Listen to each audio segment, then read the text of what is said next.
মা মনসার পুজোর আরেক আনন্দ হলো উনুন বন্ধ রাখা বা অরন্ধন। আজ কত ঘরেই না তৈরি হয়েছে চাল ভাজা, খই ভাজা, মুরগি, ছোলা মটর ভাজা আর গরম গরম চপের সাবেকি থালা। আরও অনেক কিছু ভাজাভুজি আছে। মায়ের আশীর্বাদে এই প্রসাদ মুখে দিলেই যেন ছোটবেলার ঠাকুমা দিদিমাদের হাতের ছোঁয়া মনে পড়ে যায়। বিপদ আপদে সুখে দুঃখে মা মনসা আমাদের প্রতিটি বাঙালির ঘরে ঘরে বিরাজ করে। গল্প কিন্তু এখানেই শেষ নয়।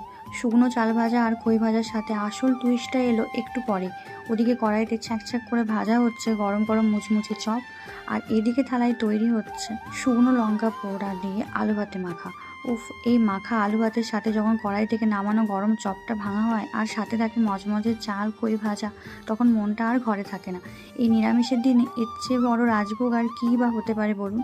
জিভে জলানা এই দুপুরের স্বাদটাই আলাদা। তোমরা সবাই কমেন্টে একবার জয় মা মনসা লিখে যেও। মায়ের কৃপায় সবাই ভালো থেকো, সুস্থ থেকো।